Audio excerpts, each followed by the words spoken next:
guys, I'll be showing you how to get an Autoclicker on your PC for free. So what you need to basically do is go into your web browser, type in Autoclicker, not Autoclicker, scroll down, and then click on the OP Autoclicker link. Or the link in the description down below. So then you need to click on PC downloads on Windows.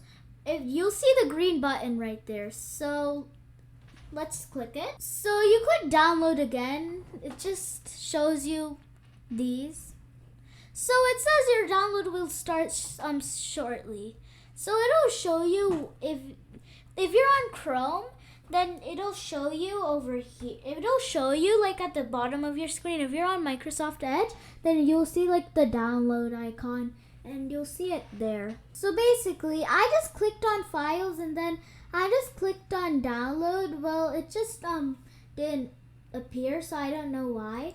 But then when you do that, it'll like show you that you got an Autoclicker. So that's how you get an Autoclicker for your PC. Thank you so much for watching. Comment down below if I should make another tutorial on something that you guys need.